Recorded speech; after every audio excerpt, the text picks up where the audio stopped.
has been recognized numerous times for his outstanding work from national organizations like ACI, Association of Conservation Information, the Society of Professional Journalists, the Wildlife Society, and the Outdoor Writers Association. He served as ACI president from 24 to 26. He did the LDP class in 2020, graduated there. Blake is a busy guy. He's got 3 sons. Plays the drums for a local rockabilly band. He's quite the band guy and knows more about music and instruments than most of us will ever know. Says here he is playing the drums for the local rockabilly sensation Jimmy Dale Richardson. If you've heard of him. In his spare time, he enjoys fishing, crappie, and bass. Where's Blake? Okay. Story about Blake, crappie. He did send an all users email or an all central office email one time, and it said, "Whoever took my crappie fillets out of the fridge, would you please return them?" Did they return them? So, local fish fillet thief in the building.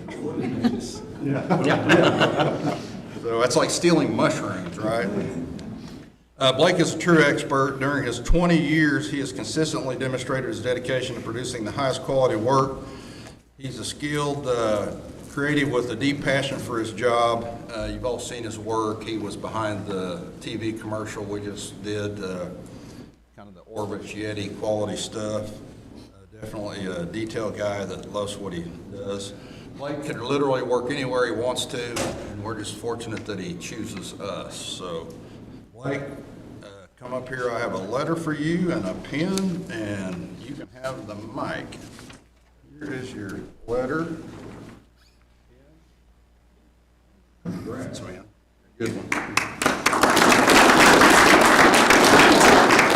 I wish I could get an introduction like that every time I present, because you told me more about myself than I actually remembered. So now I'm even questioning if I even caught those crappies. So I'm not sure how I feel being up here, because when I was in my 20s, I would look at people getting their 20-year pin and I would think, man, those people are old. And here I am, 20 years, and I don't feel a day older than 22 when I started. So appreciate working here. Came back because I love the people, I love the mission, so just want to say thank you. Thank you. Thank you, Blake.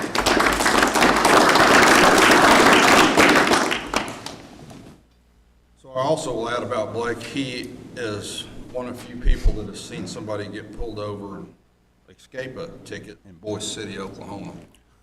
That was me. Yeah. I don't remember what I did. Did I run a stop light or something?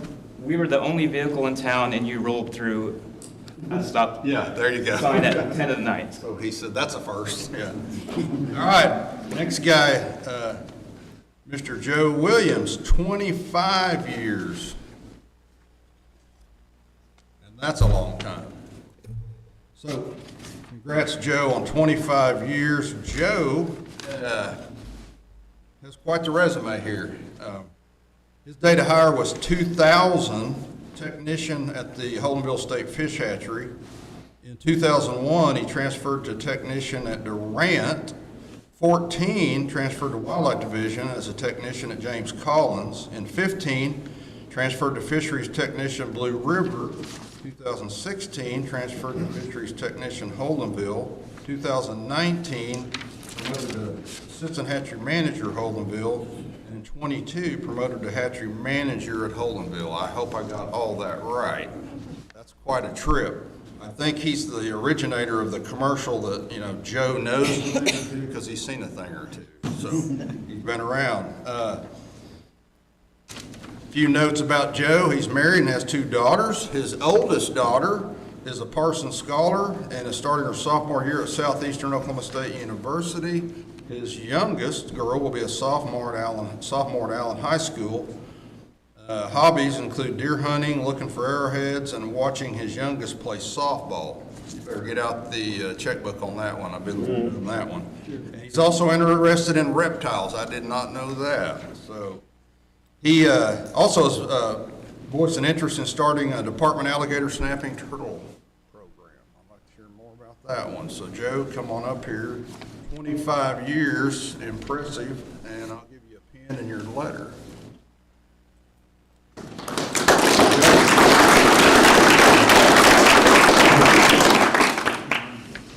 Pen, letter, congrats, man, you got the... All right. Well, it's been fun 25 years, so I appreciate John, my supervisor, and all the employees and staff that I've worked with, and the Wildlife Commission. Without you all, I couldn't do what I do, so I appreciate it. Thank you.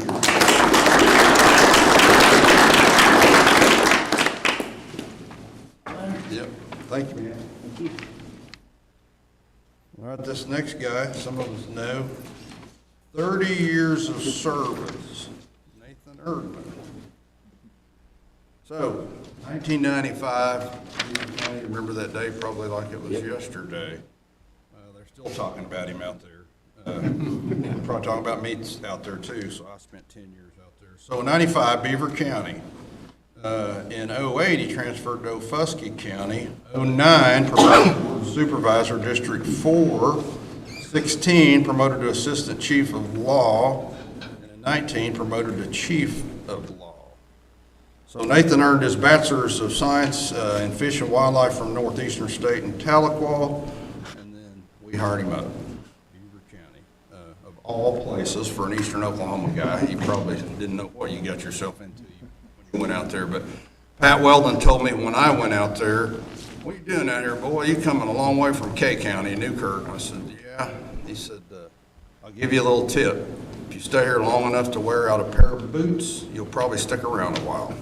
I'm like, what does that mean? It's true, for the Panhandle counties anyway. So he's there for 13 years and then transferred back to home. Actually grew up in Boley and Okemah area. And Nathan has completed the department's wildlife professional program, the National Hunter Incident Investigation Academy, the National Conservation Leadership Academy, and I didn't know you were one of the first members of the Honor Guard. Maybe when it was formed, original member? Not quite. Not quite, but early on. And is actually commander of the Guard for 4 years. So he still heats his house, a rustic home on the bank of a nice watershed lake with firewood. And the word is he might be the guy to call if you need some heavy equipment operated. Probably torn up a little heavy equipment in your day. Tore up more than I've worked on. If you operate it, you tear it up. That's just the way it goes. So I'm going to have to tell a story on Nate, too. Statute of limitations is going to get some commissioners in trouble. But years ago, we were having a meeting out there. I think it was a wildlife supervisor's meeting. And the guy may or may not be in the room, but they get a call on the radio that he's caught a dove hunter in the safety zone. He's sitting on the technician's front porch, and they needed Nate to respond. You can't hunt in the safety zone. And Nate said, "Can you spell that last name?" And when they spelled it, it was a commissioner. So Nate said, "We're going to go back to town." So that was many years ago. So we learned to sign safety zones a little better. Nate, come on up here, and I've got a pen and a letter for you as well. And you can address the crowd. There is your letter and pen. And that's a lot of years. Man, you get up in the 20s and 30s, it's a lifetime of dedication, and you're one of those. Thank you.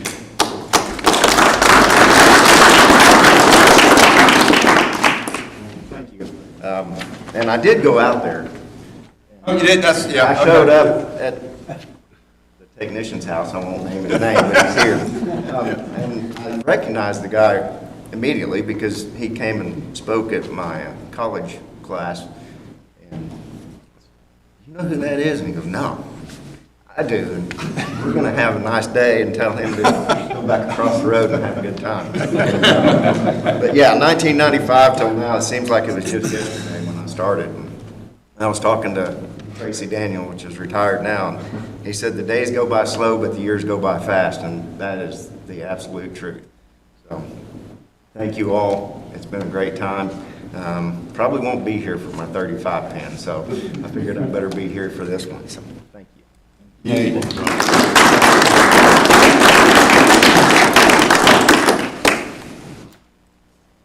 All right, we have another 30, Mr. Mark Walker. Mark, his hire date was 95. He was game warden in Cunningham County, correct? That county. 95 and 98, he transferred to Blaine County. In 2010, he was promoted to game warden supervisor. In 21, he was promoted to district chief. He has also graduated from the Wildlife Resource Professional Class 2011, finished the Hunter Incident Investigator training in 13, National Association of Conservation Law Enforcement Chiefs NACLAC Leadership Academy in 14. Mark and his wife Lori now live in Guthrie on the Cedar Valley Golf Course. Mark is a lifer, another one of us that's just in your DNA. And I don't know if living off the golf course means you golf a lot or not, but it sounds like a good place to live. Come on up, Mark.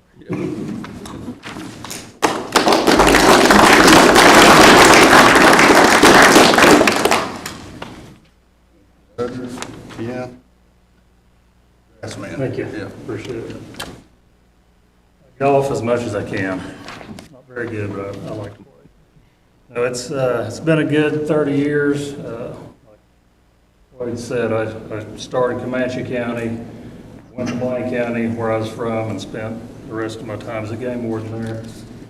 Which is, being the game warden where you're from can be a good thing most of the time, sometimes not, because you know everybody. But most of the time, that's a good thing, and you do your job well. But as the district chief now for District 6, I'm very blessed. I've got 2 really good lieutenants, and a whole bunch of good game wardens. Exhibit A, right there. You'll see him a little bit. So, and I'm like Nate, you probably won't see me here for 35.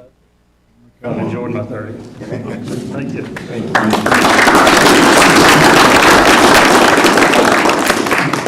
Real quick on Mark, I've been seeing this big deer, a big deer on this place, and he said, yeah, I think you can probably go in there and hunt that place. So sure enough, he said, but I'm surprised it's still there. It's right off the highway, and he described a vehicle that's kind of a known road hunter. And I said, oh, okay. That vehicle was backed up into the alfalfa field. He said, okay, well, the deer may not be there. I never saw the deer again. It was gone. So not only does he know his area, he knows the people in his area. Had a place, but that deer didn't last. So the guy, I'm sure, got him. All right. Last but not least, we have a 35-year guy, Mr. John Davenport. Current position is Hatchery Section Supervisor. Date of hire 1990. So he was hired as an assistant hatchery manager at Durant. 99 promoted to Holdenville State Fish Hatchery. In 15 he became over all the hatcheries as the Hatchery Section Supervisor. John began his career as an intern at the Durant State Fish Hatchery, another plug for intern program. He did that in 1988. He graduated from Southeastern, 87, degree in wildlife management. He was recognized by Fisheries Division as the 2016 Fisheries Professional of the Year. John enjoyed his time with his family, traveling with his wife, Melissa. He is the longest tenured employee in Fish Division. He is one of our standout team members in the hatchery section, always goes above and beyond what's expected, has attention to detail, super reliable, and just cares for everything, including the people that he works for and with. Has a positive attitude and strong work ethic, which has made a strong impact on not only folks, but hatchery operations and the hatchery system in general. John is another one of those guys, just a good dude. Come on up, John. 35 years, that is a long time. That's a lifetime.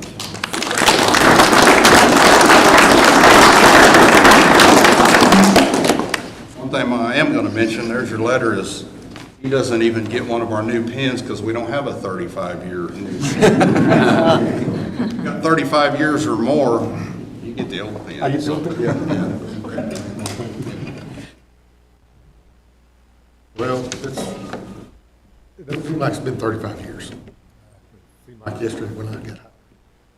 I want to thank the commission, I want to thank the director and my chiefs for allowing me to do my job, giving me the tools to do it. It's been fun. You will not see me at 40, okay? But it's been great, and I enjoy my employees that I have underneath me. I will say, since 2015, my stress level has went up, being over everything.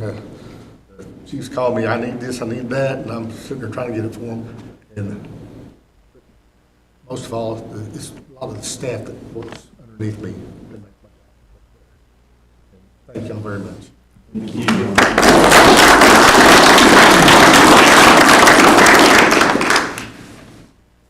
So indeed an honor, 140 years, and for the other department employees sitting in here, you guys have been part of what makes this place great and fun to work, so thank each of you. All right, thank you, Wade. This time, we'd like Bill Dinkines, Chief of Wildlife Division, and Paxton Smith, Migratory Game, Bird, Wetlands Biologist, to make the recognition of the 2025 Landowner Conservationist of the Year.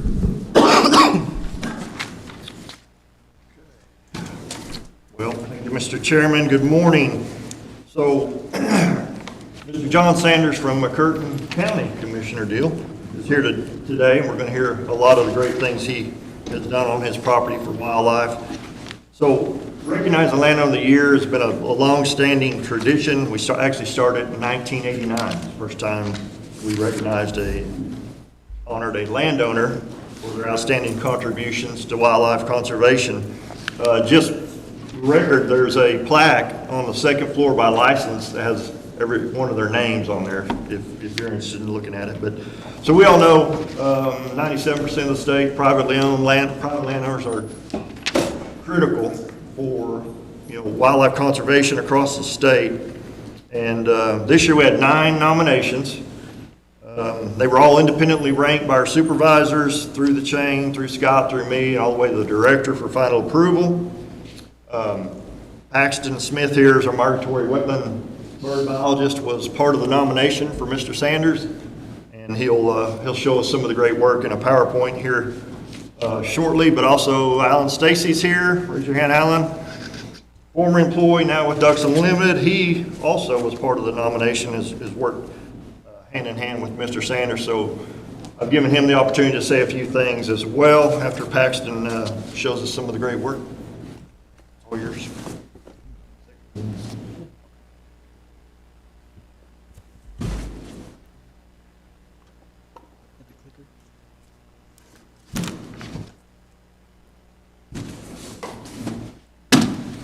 You have the clicker? Cover my stuff.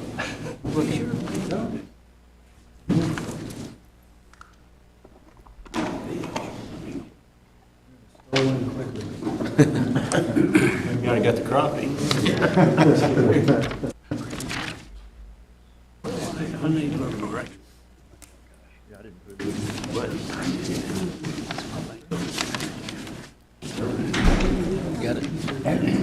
There he is.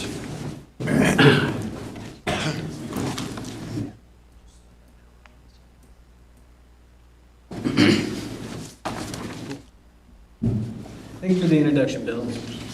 Today I'm thankful for the honor of introducing John Sanders as the 2025 Landowner of the Year. His dedication to waterfowl habitat and conservation, as well as his creativity and ingenuity, make him an excellent candidate for this award.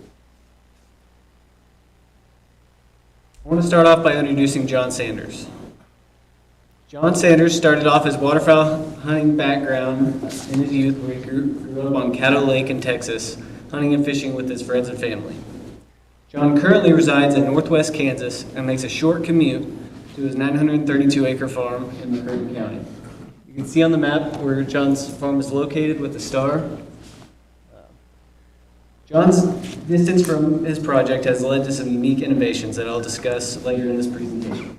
On the right is John Sanders with one of his water control structures that we'll go over in a minute too.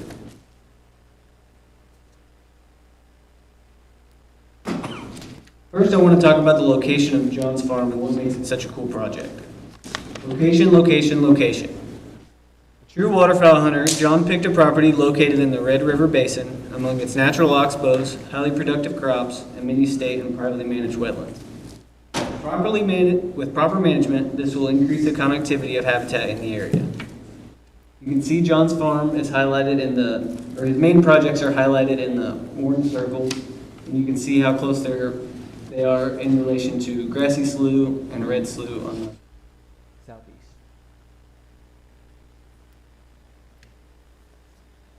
Next, I'll go into detail on the different areas of John's farm that he's been creating and improving for waterfowl habitat. This is John's first project, a 55-acre complex of 5 to 10-acre wetland units. You can see in the picture on the right that John has taken low-lying cropland and turned it into a complex series of wetland units that offers diverse habitat for waterfowl and shorebirds. You can see that on the right. Here, John utilized the natural topography and a homemade design water control structure to flood this wetland even on dry years.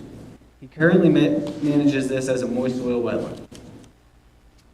Moist soil management is the practice of promoting annual plants through water level manipulation and herbicide treatment.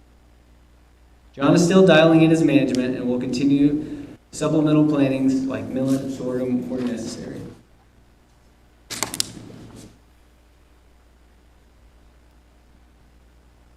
This next area is John's newest addition to the farm.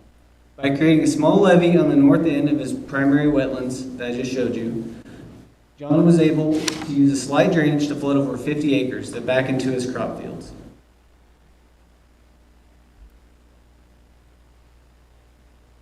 There's a short video that shows his dog Honey, and then it kind of pans out over the 50-acre lake. John's got it. The crop fields are in a corn and soybean rotation, and they often flood at these lower elevations where he built his wetland. It's hard to capture its size, but here's a photo and video that shows it extending into the field. This also offers a lot more surface water for drawing power for waterfowl. The final and most unique part of John's farm is Dead Man Slough. You can see Dead Man Slough in the picture. It's a forested wetland and an old oxbow of the Red River. Dead Man Slough is a historical roost site for waterfowl in the area. A roost is an area that's best left undisturbed in the evenings as it offers cover and sanctuary for waterfowl to spend the night. A few management practices that John has implemented here are herbicide and mechanical removal of undesirable plants. Being wooded, this area has led to some unique challenges. John has taken work smart, not hard to the extreme with this next slide. This is John's own invention, an electric beaver excluder. Anyone who moves water around knows beavers can cause serious problems. John has been through many iterations, and this photo is likely not the most recent version. Because of John's age and distance from his property, John has come up with this solution to keep beavers at bay using minimal effort. In developing this, John has received advice from beaver biologists around the country. In the long run, John would like to see an undergrad or maybe a master's research project quantify its effectiveness.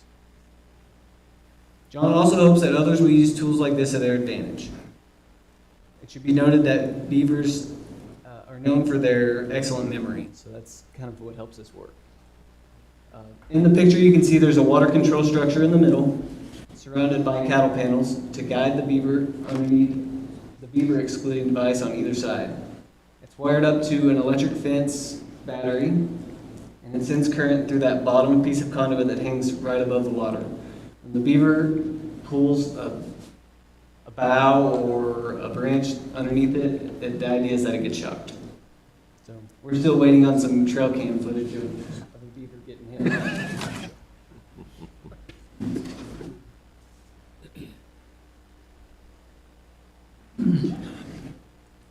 The next tool that John has been working on is a ditching tool to aid in completely drying his units while spreading the spoils evenly.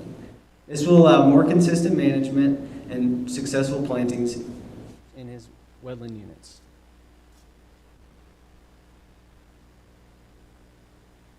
This last tool is one of John's most impressive, his homemade water control structures. After many iteration and much trial and error, John has been able to put these to use. They give him precise control of water levels for each of his units and have helped him take his moist soil management to the next level. These structures can be constructed for far less than comparable commercially available water control structures. I'm sure he'd be glad to share the plans for anyone that asks.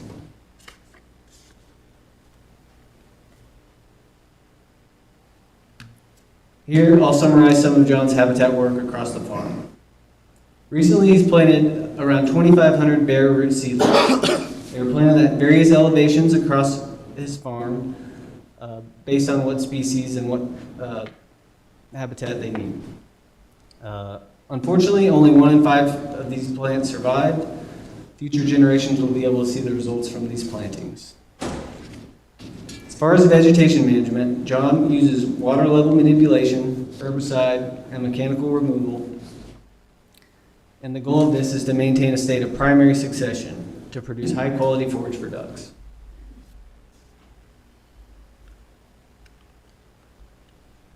Now, I just talked about all the hard work that John's been doing on his farm, and now it's time to talk about the reward. John hosts many friends, family, and kids throughout the hunting season.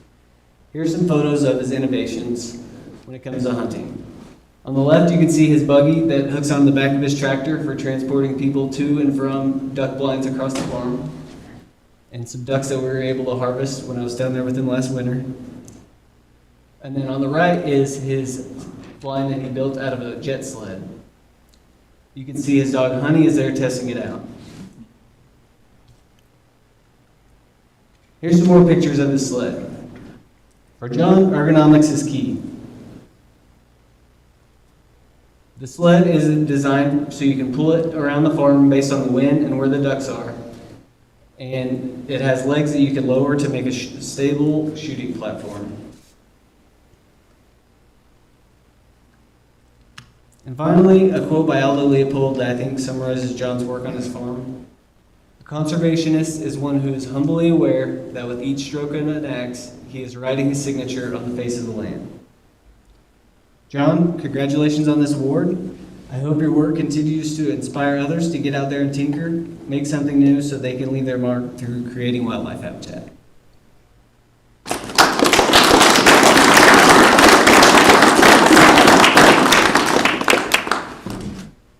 Alan, you're never lost for words, so. Come on. Come on. Well, Paxton pretty much summed it up, but I tell you what, John is an interesting individual. And I know he won't mind me saying this. John is in his mid-80s, and every time I go down to his farm in Idabel, he is coming up with a new idea. Talk about an innovator. Just amazing. Some of the things that you've just seen are the tip of the iceberg. This gentleman's always thinking. I think he does his best thinking when he's asleep. I'm not sure if he gets a lot of rest, but I am very appreciative of the fact that John was awarded this because he is very deserving.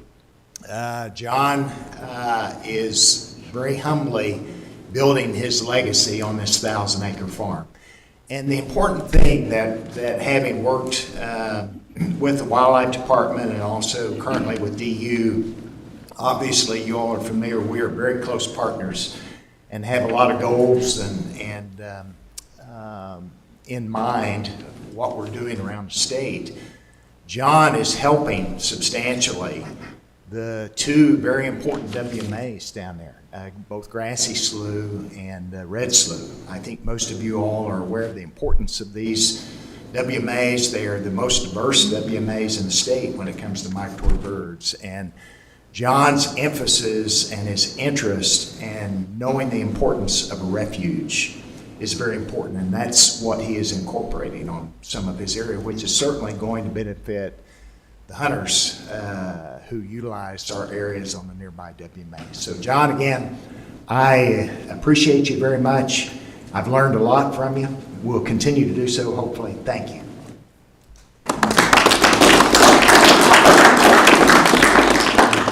One more thing, sir. Yes. Real quick, on behalf of the Wildlife Commission, Director Free, presented to Mr. John Sanders, Oklahoma Landowner of the Year 2025, in recognition for outstanding contributions toward wildlife conservation and habitat enhancement on private property. Thanks, sir. Mike is yours, if you'd like to say a few words.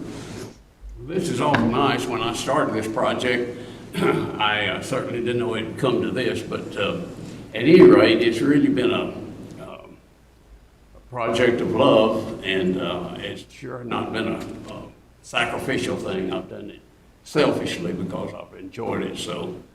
And I grew up hunting ducks and on caddo, and I say I cut my teeth on a cypress knee on caddo, so I've been at it a long time. And fondest memories of my life probably built around some of those experiences that I've had. I'm a little uncomfortable with all these law enforcement guys. All of you have been over in that gray area. You can all laugh a little bit, but at any rate,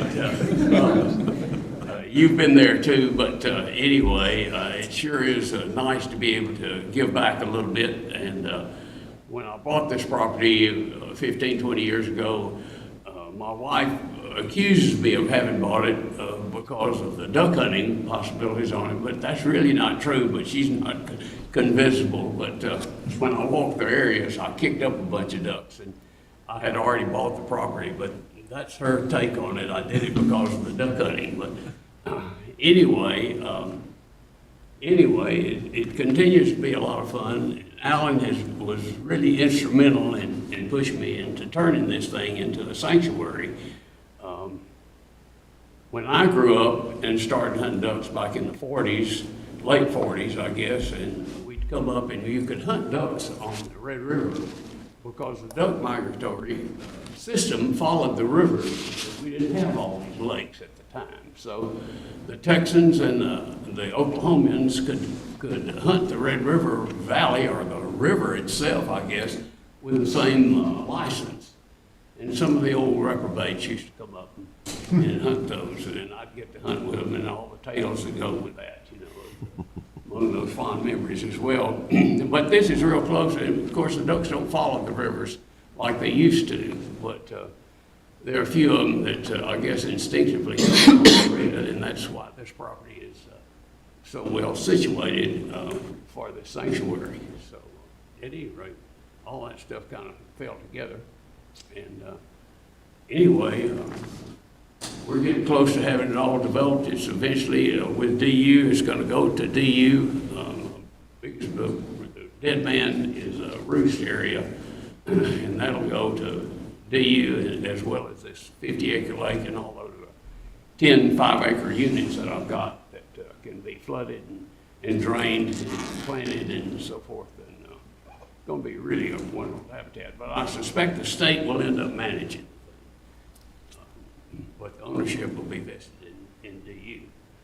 So anyway, that's my tale. That's about all I have to say about that.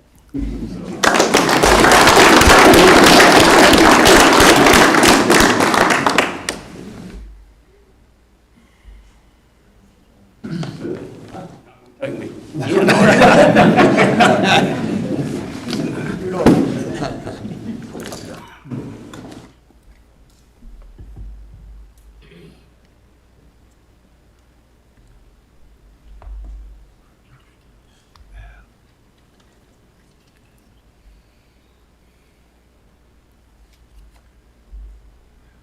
Mr. Sanders, John, just wanted to thank you for your incredible work and efforts in conservation, and let you know once you get done with all your good work on those rascally beavers down there, you can stop in Alfalfa and Grant County, which is a lot closer to Goodland, Kansas than McCurtain County. So we'd welcome you there to help with that eradication and controls.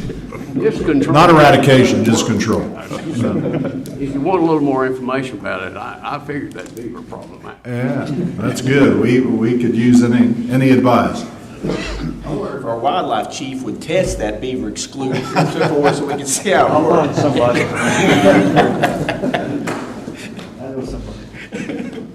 All right, we're going to call on Bill and Dr. Coulter Chitwood, president of OKTWS, for the Oklahoma Chapter Wildlife Society recognition. Thank you. Hey, Coulter, if you want to come on up. Going to recognize one of our senior biologists in the Southwest region, Marcus Thibodeau. As y'all know, Marcus manages Paxton, Ellis County, Black Kettle. He also wears Rio Grande Turkey project leader. Leads that charge for us. But I'm going to kick it to Dr. Chitwood, who is an assistant professor at Oklahoma State University. Well known with us.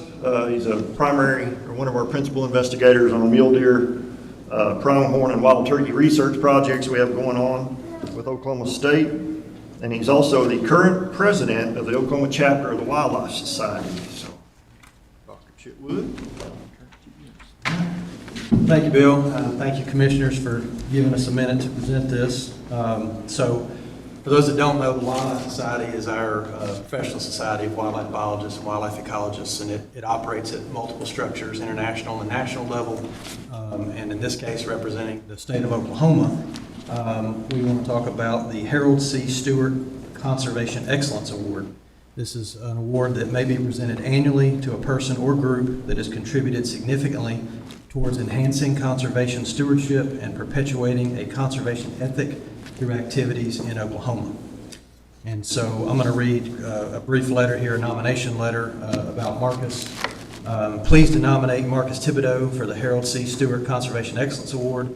As a senior biologist for the Oklahoma Department of Wildlife Conservation, Marcus has demonstrated outstanding dedication to managing the Pack Saddle, Ellis County, and Black Kettle wildlife management areas for the benefit of wild turkey. Marcus's efforts have been instrumental in securing grant funding from non-governmental organizations and partnering with those to support habitat-related projects that might not have been feasible within the regular operating budget. His success has been particularly significant at the Black Kettle and Pack Saddle wildlife management areas. Since the start of 2022, Marcus has overseen projects totaling $168,000 on 1,063 acres at Black Kettle and another $100,000 on 2,035 acres at Pack Saddle. These projects have focused on eastern red cedar removal along the Canadian River to protect roost trees and enhance habitat suitability for the Rio Grande wild turkey. The Black Kettle WMA has become a premier destination for turkey hunters seeking the Rio Grande, with an average of nearly 140 birds harvested annually. The impressive results of Marcus's work on the ground have contributed significantly to the area's enduring success and distinguished it as the most productive management area for turkey hunting.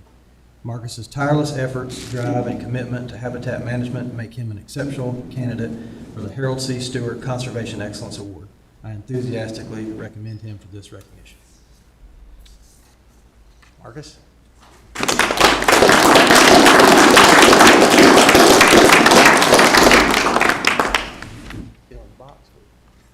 Thank you.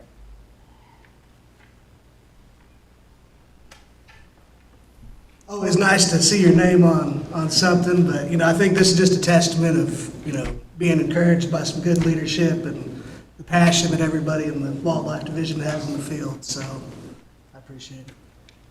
Good job.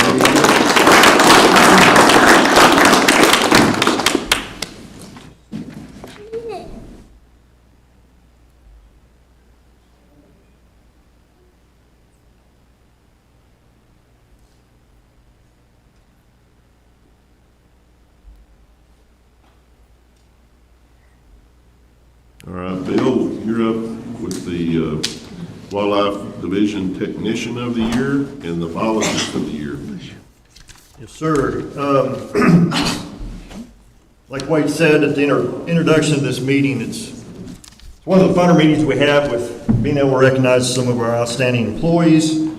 So we started recognition of our technician of the year 1997. Biologist year actually started in 1988. And we look at 5 main categories that we evaluate them on: job performance, public outreach, attitude, task sharing, and then special accomplishments. So for the technician of the year, we had 3 nominations. We had David Banna from the Central Region, Aaron Dossie from the Southeast, and Zeke Hawks, our winner from the Northeast Region. So Zeke, if you want to make your way up here.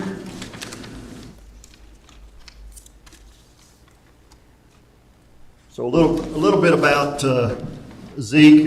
Zeke has worked full-time for the department for 11 years.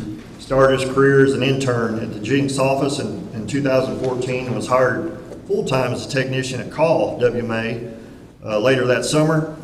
While at Call, he was actually recognized as Technician of the Year in 2017. He then transferred to Fort Gibson, where he continues to work today. So over there at Fort Gibson and the McKellen Clur WMA, he's got roughly over 31,000 acres, if my math is done correct. And then what's important to note is both of those have waterfowl refuge portions. If you know anything, as we just saw, Mr. Sanders' presentation, it's a lot of work managing production.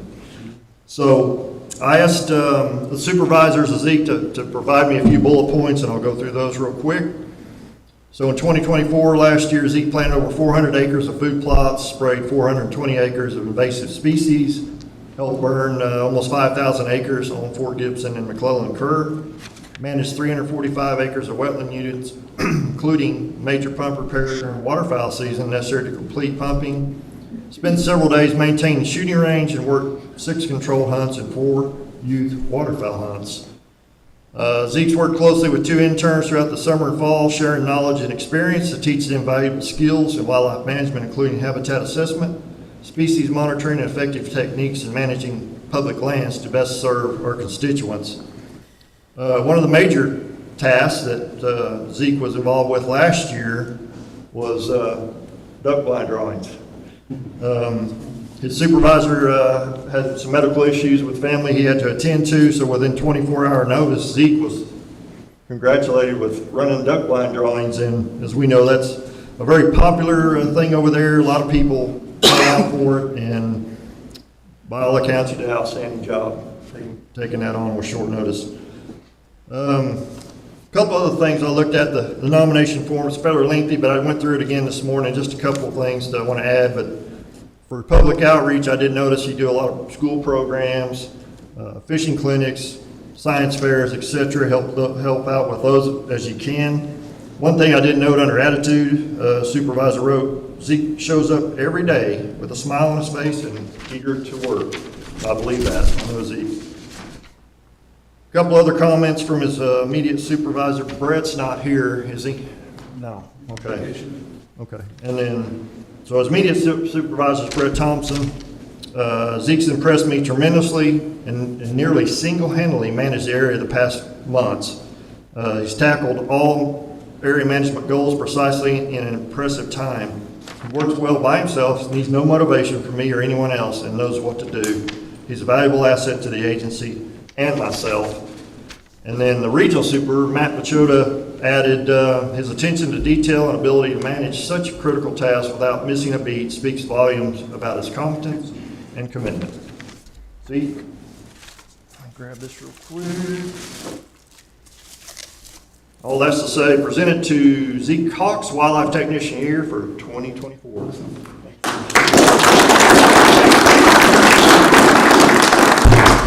First off, I'd like to say, I guess, Matt, you're probably going to see some electric fence material on the next few purchases, so ready for that. But no, I'd just like to say thanks to everyone who was involved in picking me for this and everyone who played a role in making this happen. And thank you for the recognition. And I'm just glad that I could serve the Wildlife Department and take care of creation, be a good steward of it, and our WMAs. And August 1st was my 11-year anniversary, and I enjoyed just as much today as I did 11 years ago.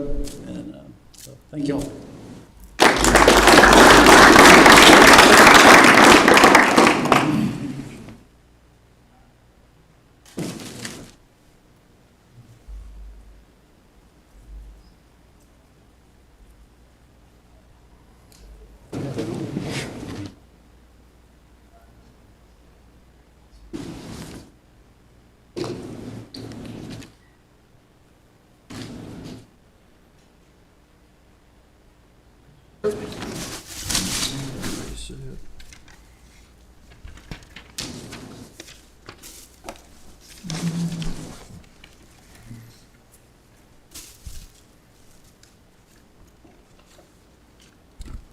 Okay, onward. Okay, biologist of the year.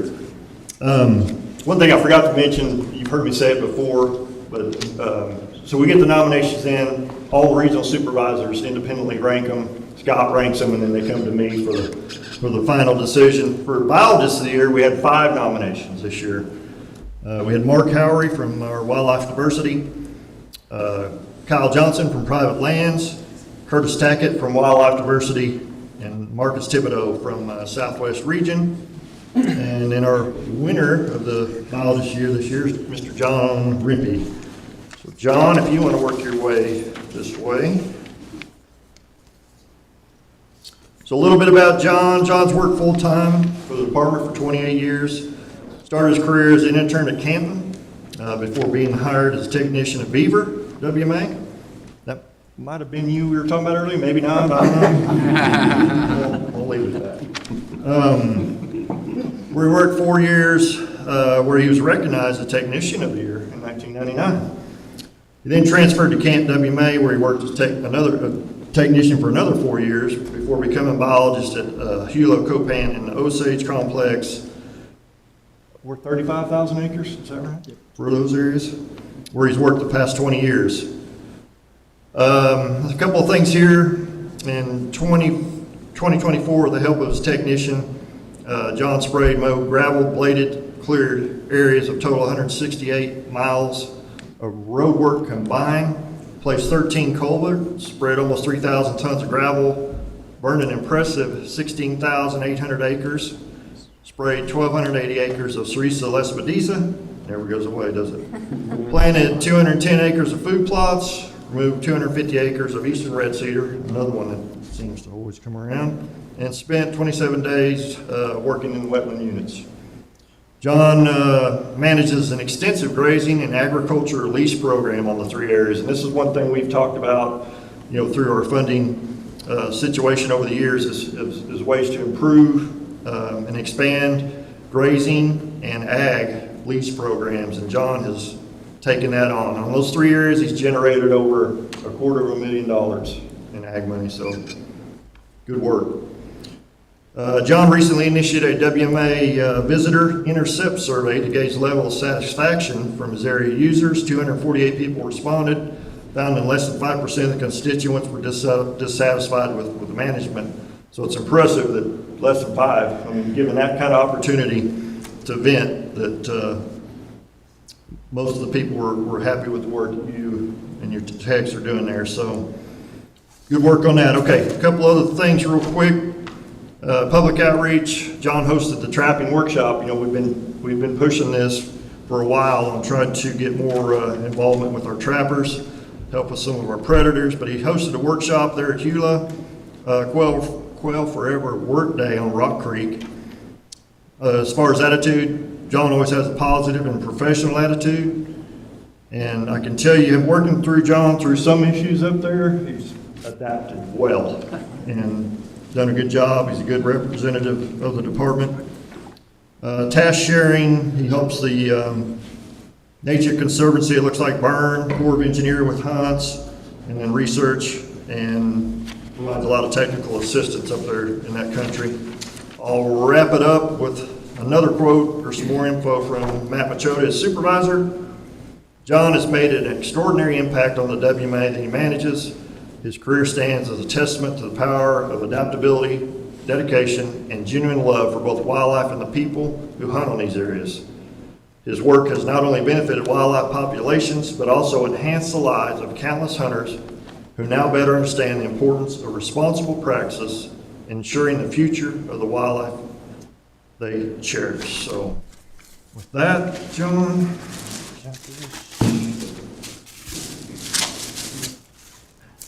Presented to Mr. John Rempe, Wildlife Biologist here for 2024.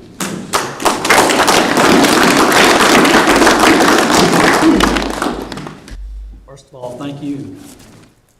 And thanks to my supervisor. I can't say enough about supervision. You gotta have it.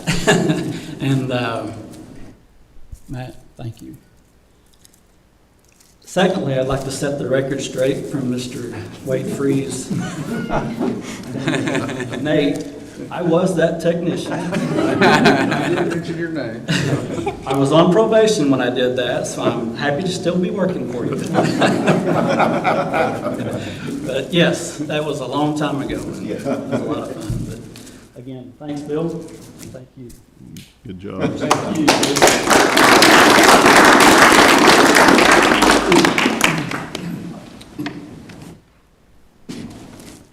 Take it off.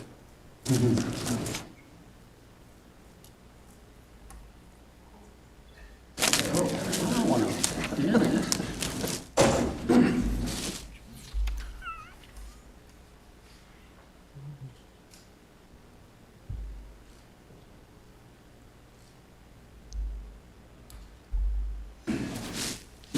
All right, Mr. Chairman, can I sit down now? We'll call on Wade to give it a Spirit Award. All right, it's my honor, privilege to present the 2025 ODWC Spirit Award. I'm going to do a little background here. If you're in the room and I call your name, just raise your hand. Nominees for 25, of course it's on the agenda, the winner is Amanda Thomas. The nominees for the 2025 were Daniel Griffith, Heather Del Morale, Kristen Gilman, Kara Gardner, and Jeff Pennington. So for some pretty stiff competition out there. The Spirit Award is given to employees whose divisions don't have specific division awards.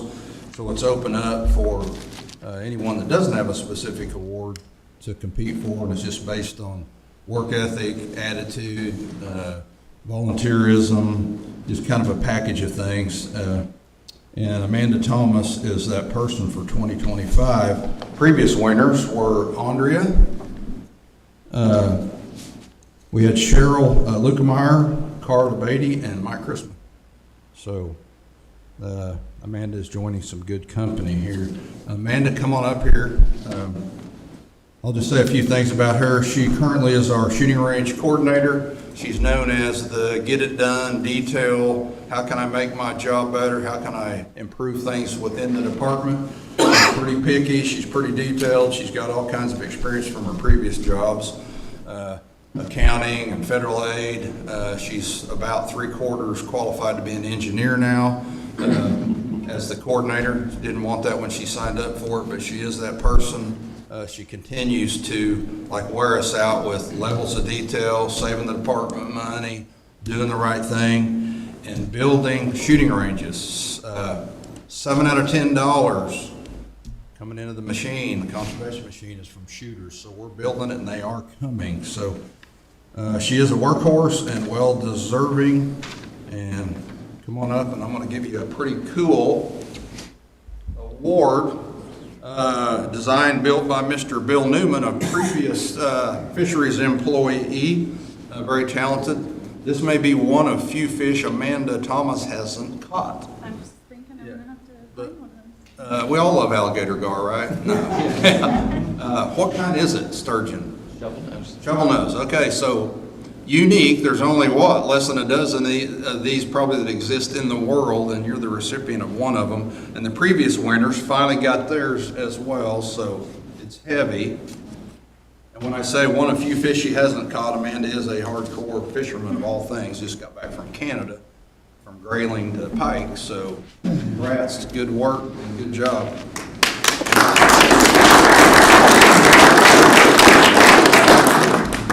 tired as I am. I did not prepare anything. And I'm not crying. My eye has been watering all day for some reason. I guess all I can think of is maybe jabbing Wade a little bit for constantly telling me and Andrea no in federal aid, and then just sharing this contribution with her because she stayed on me to go back to school and actually be able to promote in the department. So, and I thank everyone that voted for me and submitted whatever the process was, the application. Thank you very much. Good job.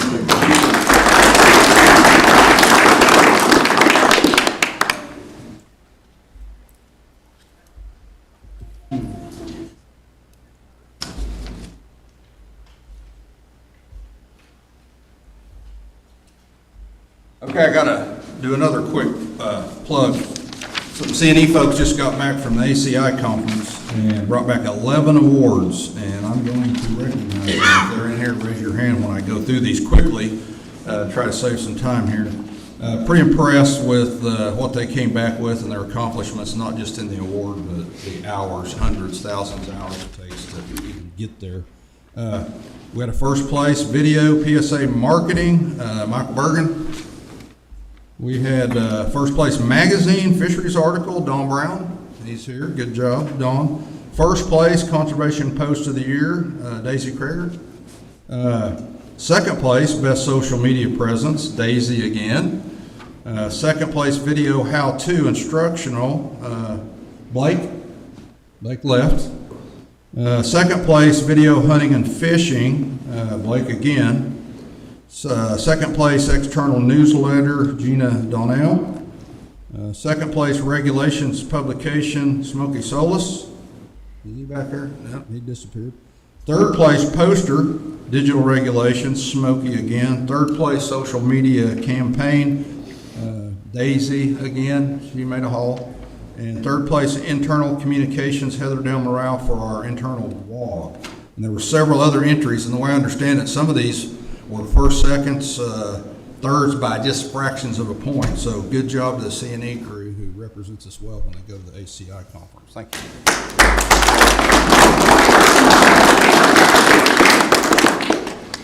All right, we're going to call on Ken Cunningham, Chief of Fisheries Division, for the recipient of the 24 Fisheries Division Professional of the Year Award. Thank you, Chair. Good morning, Commissioners. Yes, it's my pleasure to recognize our 2024 Fisheries Professional of the Year Award. We do our award a little bit different.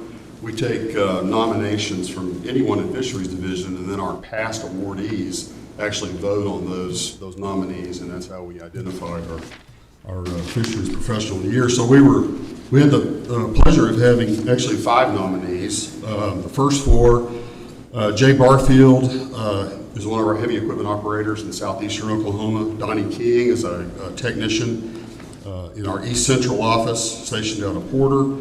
Cliff Sager is a fisheries biologist who oversees primarily Lake Texoma, but also oversees our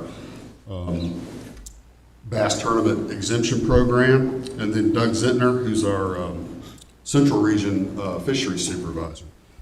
But our final nominee is obviously also our Fisheries Professional of the Year Award, and that's Michael Hawley. Michael was hired in 2015 as a fisheries technician, and then he was promoted in 2018 to a fisheries biologist, and he's stationed out of our Holdenville office. As a fisheries biologist, Michael's management responsibilities include 6 county area in central Oklahoma. By far his biggest challenge is managing the fishery on Lake Eufaula. Lake Eufaula has some of the best crappie bass and catfish fishing in Oklahoma. And so there's always some constituent that has a concern about the way we're managing that fishery. So, but Michael always is able to address these issues because of his professionalism and strong work ethic. And actually managing Lake Eufaula is probably worthy of the Fisheries Professional of the Year all by itself. But Michael has also done some great work. In addition to his great work with Lake Eufaula, Michael has gone above and beyond his regular duties as he's helped us take the lead in developing multiple habitat initiatives across the state This is something we've tried to get off the ground for several years. Michael's been very instrumental in making that happen. He began his foray into the world of reservoir habitat enhancement after taking the initiative to attend the Reservoir Habitat Partnership meetings along with other ODWC staff. This resulted in a habitat partnership on Lake Eufaula that has seen the installation of over 200 habitat structures, with more planned in the future. Along with the habitat partnership at Lake Eufaula, Michael has, and our dedicated habitat team have also started the Oklahoma statewide habitat initiative that has resulted in the purchase and installation of artificial habitats in several reservoirs statewide. He's continued to grow these programs and has helped launch the Oklahoma Habitat Enhancement Partnership. This new program allows municipalities with that own small reservoirs the opportunity, for funding habitat improvement projects like those currently underway at Lake Eufaula. Michael has been actively involved in studying the effects of habitat projects on fisheries presence and abundance, and has also helped Oklahoma State University with some of their habitat studies by assisting with permanent brush piles on Keystone, Skytook, and McMurtry reservoirs.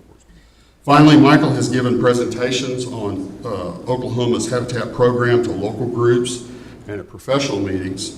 These efforts have resulted in collaboration with other agencies that have saved the department over $8,000. In conclusion, Michael is always willing to help others in addition to working day and night to set the standard for what fisheries biologists should be. He's constantly going above and beyond what is required to benefit the anglers of Oklahoma. So with that, please join me in congratulating Michael Hawley as our 2024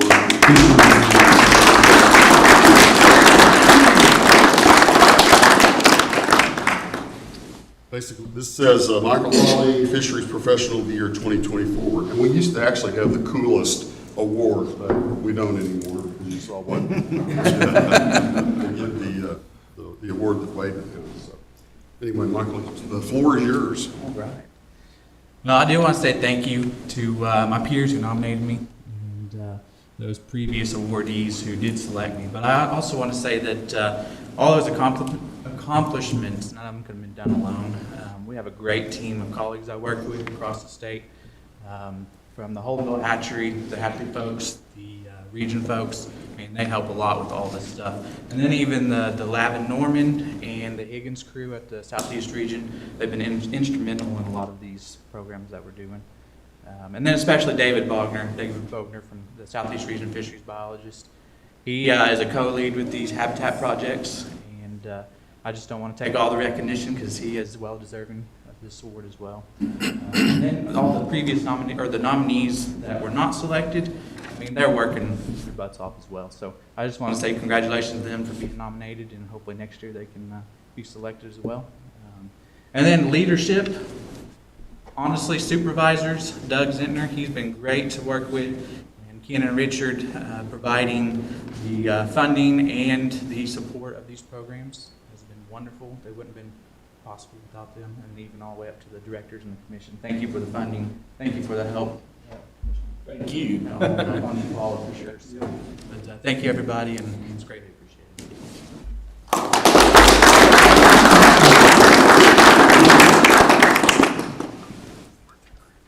Just real quick, I've got the opportunity to work with him very personally and others in the wildlife, in the fisheries department, and they do a great job of handling concerns from people out there, and so it's been a pleasure to work with them, and they've bailed me out many times on getting me information that I needed, so thank y'all.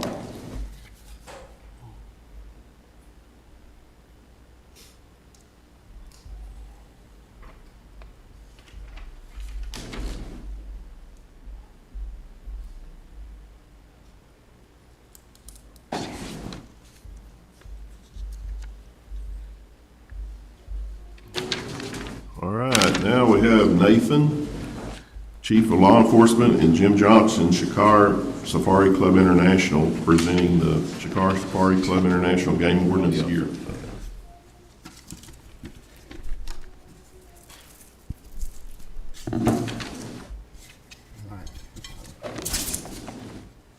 Thank you, Commission, for having us. Hopefully, we're saving the game warden for last here. I want to go back over our nomination process real quick. We get these nominations in from each district, so we get 8 nominations in a year. We have retired recent winners come back in to select who's going to win this year, and one retired officer that was the game warden of the year come back in and choose. This year, the 8 nominations from District 1 was Larry Green, District 2 was Alan Couch, District 3 was Thomas Gillum, District 4 was Zane Arnold, District 5 was Mark Murray, District 7 was Dylan Jones, and District 8 was Lieutenant Mike Baker. And then that runs us up to District 6, and the winner of the game warden of the year for this year is Justin Cornett. Justin is unique in my eyes because it's the first one that I had help in hiring. So he's a little special to me. He's been a game warden for 8 years now. He's the game warden in Caddo County. He is also a member of our WIT team, which is our wildlife investigations team. And he specializes in license fraud, which as the recent year with the increase in non-resident prices, he's been staying really busy doing that. So he's a valued member of that, and that's a volunteer team that go out and they help do investigations for other wardens in other counties. They spend a lot of their time doing that, looking up information, researching on the license database system to help make those things work. Justin's been a member of the WIT team. He also has been really active in doing programs in his community. He did 150 wildlife cases this year on top of doing all of his programs. So, I mean, Justin's one of those guys that he volunteers for everything, and he is an outstanding game warden.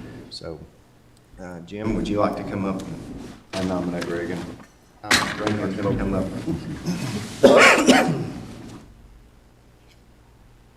I'm not Jim Johnson. He could actually see over the podium. My name's Reagan Siegfried. I'm representing the Shikar Safari Club International. For those that aren't familiar, it's an organization that was started in the 50s, and it's a secret society of big game hunters. You won't find very much of us anywhere on the internet. It was the predecessor to SCI DSC, International Order of D. Roosevelt. It's made up of less than 200 hunters in the world, and you have to have an extensive international hunting resume to be part of it. We have given out the Wildlife Officer of the Year for over 50 years. We do it in all 50 states, all the provinces in Canada, and this year we did our first ever international one. We recognized someone in South Africa. So this is when you go in and you think about the Wildlife Officer of the Year, all of us are able to enjoy hunting and fishing because these people go out every single day and put their life on the line. And that's really important for us to enjoy all the things that we get to do outside. So Shikar recognizes that. We've got a plaque, and then the other side of it, unfortunately, if an officer does happen to lose their life in the line of duty, we will also go in and give the family of the officer a check. It's not an insurance policy, but it's a direct, just to help with any expenses. We hope that we never have to go in and do that, but we've had to go in and do that a few times. So congratulations, Justin. Welcome to the club. We're so happy that you can go in and make us safe and protect our wildlife. And then we also have Robin Siegfried, Jim Johnson, and Susie Brewster is the other member from here, and she couldn't be here. So come on up.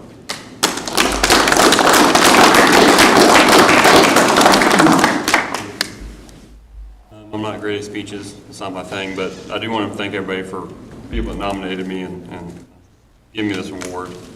It's kind of special to me. My dad was also a game warden. He actually also won Game Warden of the Year when he was a game warden as well. So it's kind of a cool thing for me to win that. Is it the first ever?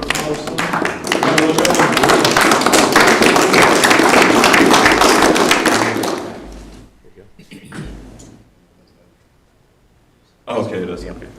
Jim, Robin. End of the hour, so I heard you say. Let Jim be the bite. He's tall. We'll do the short people. Oh, he'll be tall people.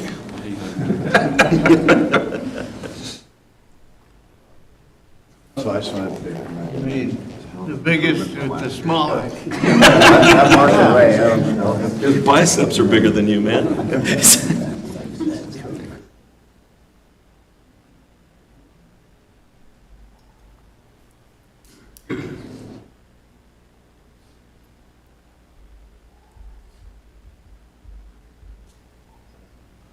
Awesome father's son. Congratulations.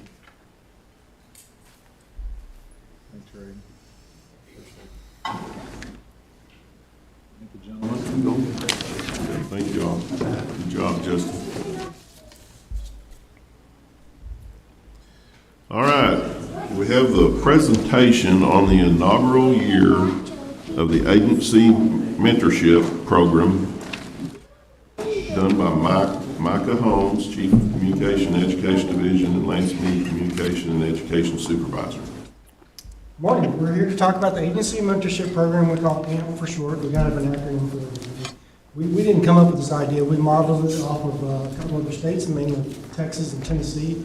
In short, what it does is allows employees to learn about hunting from each other. In some cases, employees get to try hunting for the very first time. In other cases, employees get to try a different type of hunting or trapping or something that they've never tried before. So this first year was a big success. Lance Meek, our education supervisor, took it on as a new responsibility. So he's here to tell you more about it. Thank you, Micah.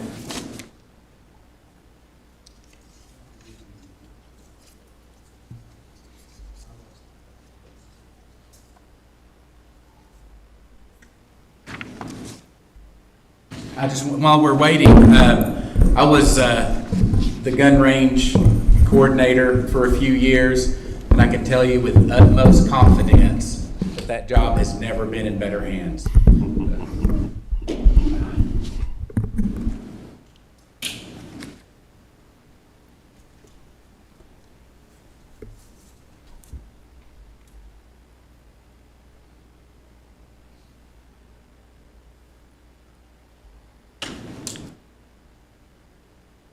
My password.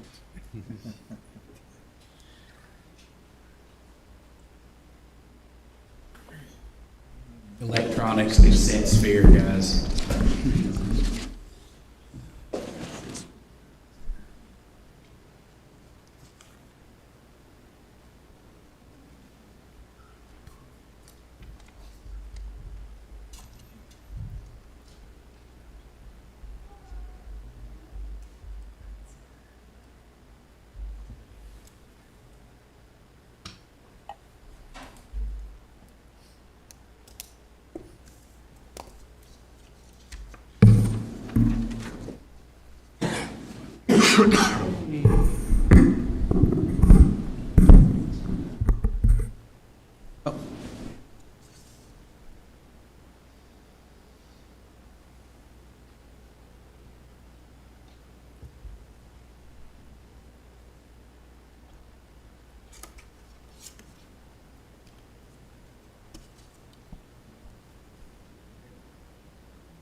Hard copy time. If you don't mind, would you take one of those, please, and pass it down?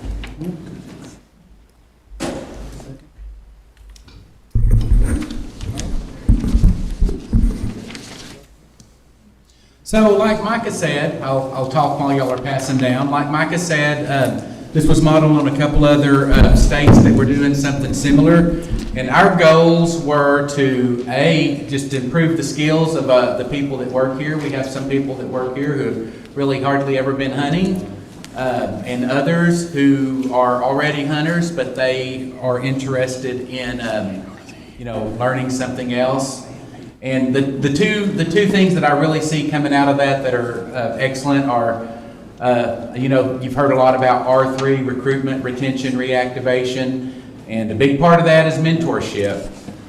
So we wanted to give our employees an opportunity to experience being a mentor, hoping that they'll carry that over into their personal time, and also just improve the skills of our other other employees, because being able to answer a constituent's question about, you know, what's the best way to gut a deer or whatever it may be is really, I think, makes us better department employees. So, all right.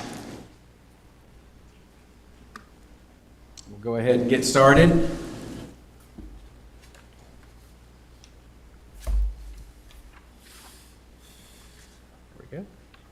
Okay, so there was this was a process. We spent a little bit of time coming up with this. The first step, of course, is you need to obtain your supervisor approval. Wanted the supervisors to make sure that the employees had time to do this, fill out the application. One of the neat things about this was you were able to choose your mentor or mentee. So if you'd been talking about going hunting or teaching somebody a new skill, this fell right into it.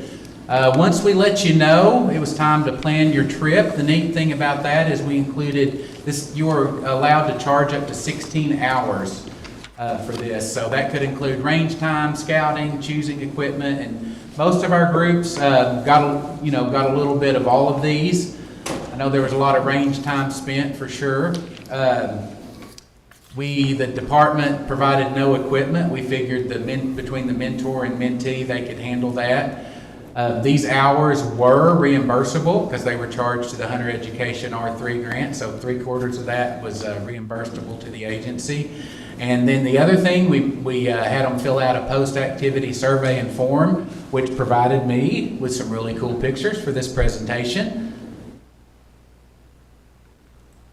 As you can see, once we paired up, we ended up having 20 applicants, which worked out really nice. 10 mentors, 10 mentees, and they matched together really well. So they hit the field. You can see lots of smiles. These were all successful hunting trips, of course, because who doesn't have a good time in the woods and on the water, as you can see here. But we also did have some harvest. Squirrels, ducks, deer happened to be really popular. Does and bucks both.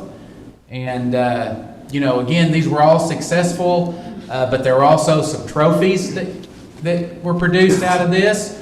The number one trophy to me is this one here on the bottom left, good meat to take home to your family and make meals out of, and a squirrel or deer. But there was also even a European mount that someone was able to take home and hang in their living room as a reminder of their hunting trip.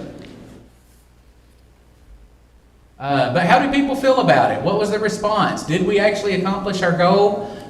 We really need to, if we're going to do something, we need to do surveys and figure out how close we are to the mark. 14%, as you can see here, said yes. They did have a better understanding of R3, and that was the goal. Now, I will say they all filled out a survey, and every one of the no's, they actually said, I already had a really good understanding of R3. So it's not like they just didn't get anything out of it. What was our overall experience? I'll take 4.71 out of 5 any day. So employees it was well received. And again, I think it just really gave us a chance to showcase the skills of some of our employees and encourage them to be mentors, and then raise the skills of other employees to want to learn about hunting or a new discipline. So thank you all for your time.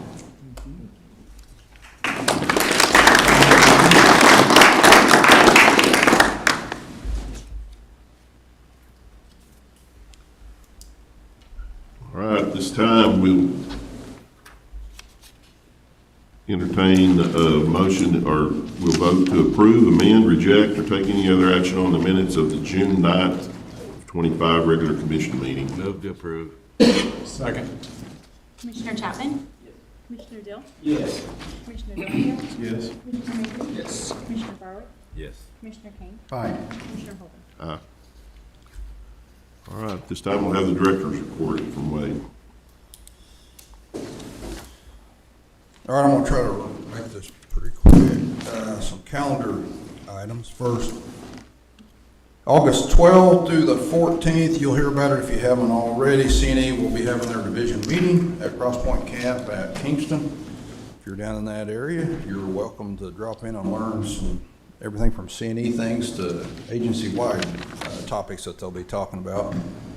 On the 16th of August, the Oklahoma Hunter and Angler Deer Conference will be at the Metro Tech. I think last year they had over 200 and some. This year they're pushing for 300 plus. So if you like deer, know anything about deer, interested in deer, that's the place to be on August 16th. A little update on our raffle. Is Sean still back there? Our raffle trips ended up producing about $65,000. The turkey hunt brought $6,000. The Texoma strapper trip $7,500. The private lands cow out was $40K, and the lifetime combo brought in about $17K. And I want to thank Sean. Raise your hand back there. And if you're on the foundation, I know we got Reagan, Jim, and others. Thank the foundation for helping the department. Every year we're putting these raffle trips together. We're just trying to expand that thing, grow it more, and generate some revenue for conservation. So thanks to the foundation and Sean for heading that up. And then on the calendar date, it's hard to believe dove season's almost here again. It seems like I was just standing here a year ago saying when dove season opens, it seems to blow everything else wide open. You wake up and it's spring turkey. So within 4 weeks, the dove opener happens, a big time in Oklahoma. A big time on the WMA's bill, wearing those areas out. But once that opens, it's over. I mean, it's everything. Leads into what some of us live for every year, and that's the fall season. I am going to skip the update for time. You've got the full agency update in your packet. And then I'm going to let Nels just get right into this next item, and he can mention any legislative items that may be worthy. But you got that full packet. If you have any questions, hit me up. Thank you. Commissioners, at the June meeting, the commission approved emergency rules relating to checking in to use a wildlife management area. And today I'm asking you to approve a new emergency rule that, if signed by the governor, will supersede that section. And we're changing one word. It stated any person must indicate their intention to access the WMA by checking in an online system, and we're replacing that with any non-resident must indicate their intention to access any wildlife management area for any activities, checking into an online system. Motion to approve. Second. I think the intent was always non-residents, just to be sure. I don't remember us discussing residents for that particular rule, so this clarifies it. Yes, sir. Commissioner Chapman? Yes. Commissioner Dill? Yes. Commissioner Dillingham? Aye. Commissioner Mavis? Aye. Commissioner Garwood? Aye. Commissioner Kane? Aye. Commissioner Holder? All right, thank you. Thank you, Nelson. All right, at this time we'll have Andrea give us our May 31st and June 30th financial reports. We'll vote on those after they're presented. Good morning. Good morning.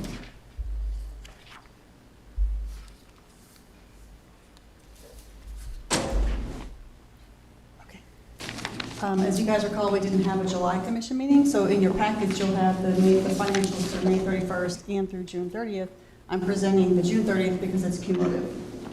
So this is the end of the fiscal year.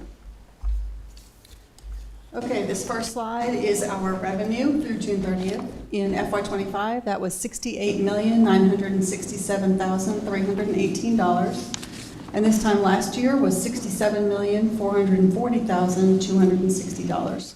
So a 2% increase. The only thing I did want to point out is that we did not end up pulling any money out of the Lifetime Trust. We were solvent without it. This next one is expenditures through June 30th. In FY25, $74,089,298. This time last year, $62,007,209 for a 19% increase.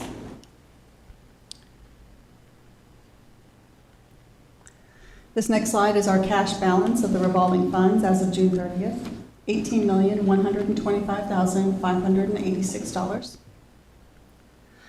This next very confusing slide is the combined balance with all of the trust funds, and the the end of June 30th, $316,351,733 for FY25. Same time last year, $302,641,549. And the next three slides take a deeper dive into the three trust funds. So for the Lifetime Trust Fund, the May 31st balance was $163,216,476. Activity throughout the month left us with an ending balance of $168,270,264. The Pension Trust Fund had a May 31st balance at the very bottom of $147,755,237. Activities throughout the month of June were over $5 million, leaving us a balance of $152,827,077. And the number that I have highlighted, or that's orange or red on the top there, is the employer contribution to the defined benefit, the pension plan for FY25. If you guys recall, last year it was an extra effort to pay for the cost of living for our retirees. So over $5 million, and we went slightly over our goal, so yay. This one is a defined contribution retirement plan. So our May 31st ending balance was $10,586,770. Activity throughout the month of June, $518,721, leaving us with an end balance of $11,105,491. This is the May contribution list, totaling $25,320 for your consideration. I'll pause there for a second. And this last one is the June contributions, totaling $15,000 for your consideration. Motion to approve the donation. Second. Commissioner Chapman? Commissioner Gill? Aye. Commissioner Dillingham? Aye. Commissioner Mabry? Aye. Commissioner Garwood? Aye. Commissioner Kane? Aye. Commissioner Holden? Aye. I think I'm next on the agenda also. Yes. So this presentation, I came to you guys in January, and we did a similar slideshow, the financial impact of the Wildlife License Modernization Act. So in January, though, we only had pretty much the deer seasons. It was the first half of the fiscal year. So now we're at the end of the fiscal year, and that's what this is. And I do want to point out this is a joint effort. I'm the short straw drawer that's standing here, but like there were a lot of people in the room that were helpful. Mike Chrisman, licensed supervisor, put together all the numbers. Nels Rodefeld, CD guys, Micah, Mike Bergen. Several people were helpful in this. As a reminder from last year, Senate Bill 941 went into effect July 1 of 2024, and it was more than just a fee adjustment. It was a major overhaul, hence the name modernization. So we had a bunch of licenses consolidated, new licenses introduced, some things discontinued, a lot was going on. And this was our first major fee adjustment since 2003, so over 20 years. There were 32 licenses that, with the fiscal impact that are still there that we were looking at. And as you guys may recall, in January, I went through all of those slides individually. It was a lot of detail. This time, we've kind of backed it way out, and we're looking at it at the macro level. And you guys are aware that in the spring of last year, we sold a bunch of people were aware that the license fee was about to happen, so there was some pre-buying happening, and that makes it a little difficult to assess the fiscal year changes, but we've got some adjustment for that. This first slide is all of our licenses, excluding Lifetime, and Lifetime is excluded from all these analyses simply because they don't produce the operating revenue that we need to pay the bills every month. That money goes into the trust fund and is growing interest. So excluding Lifetime licenses, this looks at all of our hunting and fishing license sales for the fiscal years. And even, so it includes things that were not impacted by Senate Bill 941, so everything. But even at this level, you can see that there was an increase, depending on if you look at 23 or 24. In either case, you're up 4 or 5 million for FY25. This next one drills down into the licenses that were directly impacted by Senate Bill 941. And if you compare from FY24 to 25, it's a $4.8 million increase, which was 21.5%. I will point out that of the 4.8 million, 4.1 was generated by non-residents. And this last slide is our, not last slide, the last graph is our attempt to try to figure out how to adjust for that pre-buy. So we looked at people who bought non-resident deer, gun, archery, and muzzleloader tags or licenses in March, April, May, and June of 2024, which is not a normal time to be buying those licenses. So what Mike was able to do is he identified those license sales and backed them out of the FY24 numbers at the old price, and then added them back into FY25 at the new price, as well as there was a newly required non-resident annual hunting license, and those fees were added as well. So with that lens, it's a $7 million increase.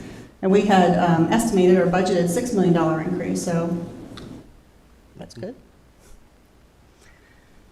A couple of noteworthy points here. These are the top 10 licenses by revenue, not necessarily by number sold, but by revenue generated. And of this top 10, you can see that half of them are non-residents, number one being the non-resident annual hunting, which was newly required for deer hunters and waterfowl hunters.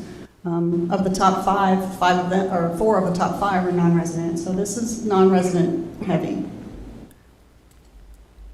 A couple other things that are noteworthy of that 4.8 million increase. So again, not adjusting for the pre-buy, just the 4.8 million mostly came from that number one license in revenue, the non-resident annual hunting. Non-resident deer licenses by season, so archery, gun, and muzzleloader. Those volume, the sales were down, 48% fewer sold. The revenue was down 13%, but that you sold fewer but at a higher price, so that's why the revenue is not down as much as the number sold. However, you have to also factor in the fact that deer hunters were newly required to purchase a non-resident annual hunting license. So when you add that revenue, when you account for that revenue, you're actually looking at a 24% increase in revenue. As I already mentioned, it was also that non-resident annual hunting license was also newly required for waterfowl hunters. Some things also that might have impacted our license sales, it was a very wet spring. So if you couldn't get your boat on the lake because you couldn't use the ramp because it was closed, we had a 7% decrease in annual fishing license sales. Non-residents were flat, but we'd like to see that come back up. Something that is a worthy of note is the youth super license. It was pretty popular. We sold over 24,000 and just shy of $1 million in revenue there.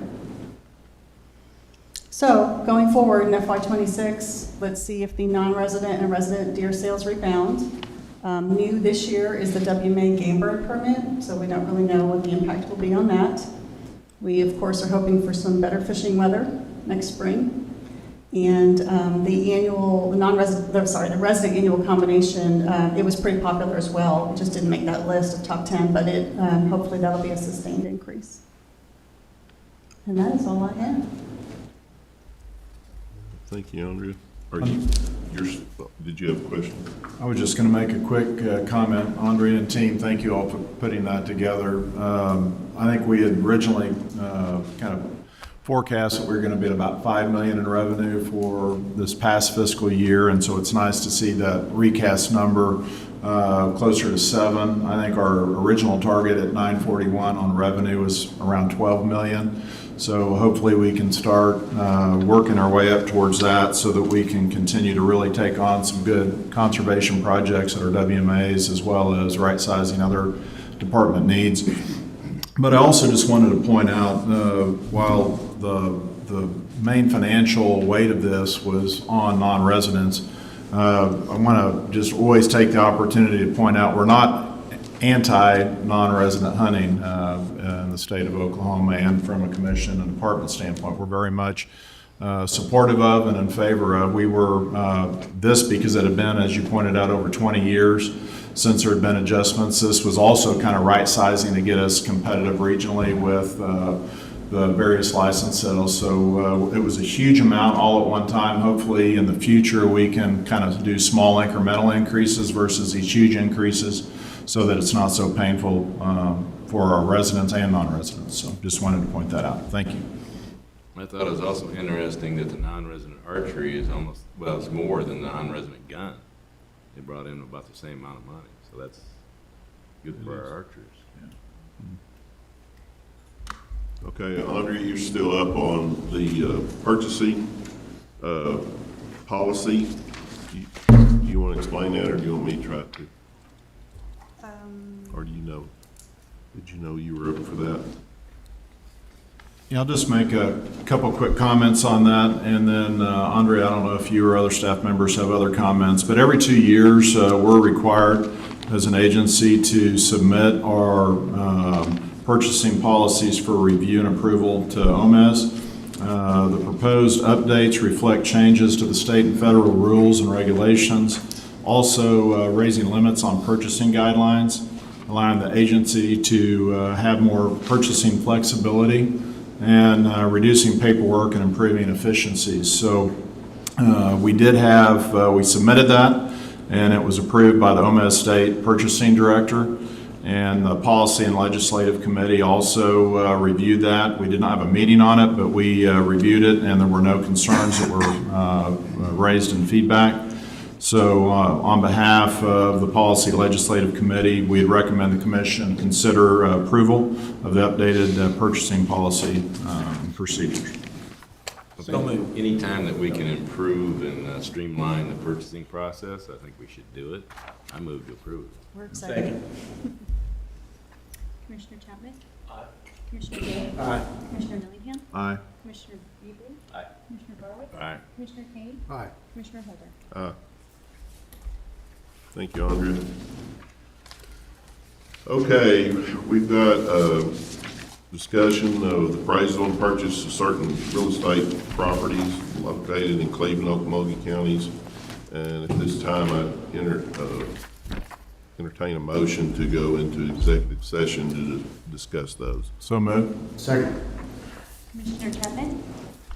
Commissioner Dill? Aye. Commissioner Dillingham? Aye. Commissioner Mabry? Aye. Commissioner Garwood? Aye. Commissioner Kane? Aye. Commissioner Holder? Aye.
Commissioner Chapman? Aye. Commissioner Dill? Aye. Commissioner Dillingham? Aye. Commissioner Mabry? Aye. Commissioner Bowe? Commissioner King? Aye. Commissioner Holder? Mr. Chairman, I'd like to move that the director be authorized to pursue purchase of the properties that we discussed in Cleveland and Oklahoma counties. Second. Commissioner Chapman? Commissioner Dill? Aye. Commissioner Dillingham? Aye. Commissioner Mabry? Aye. Commissioner Barwick? Aye. Commissioner King? Aye. Commissioner Holder? Okay, now on the agenda, discussion and possible action concerning the Nelson versus State of Oklahoma and versus Oklahoma's Department of Wildlife Conservation. And we would like to go into executive session to discuss this too as well. Motion to go in executive session. Second. Commissioner Chapman? Commissioner Dill? Aye. Commissioner Dillingham? Aye. Commissioner Mabry? Commissioner Barwick? Commissioner King?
right, I'll entertain a motion to exit the executive session. Second. Commissioner Chapman? Commissioner Jones? Commissioner Dillingham? Commissioner Morgan? Commissioner Barlow? Aye. Commissioner Kane? Aye. Commissioner Holder? Aye. And there will be no action as a result of the executive session. New business, anybody have anything unforeseen last 24 hours? If not, we'll meeting adjourned. We can.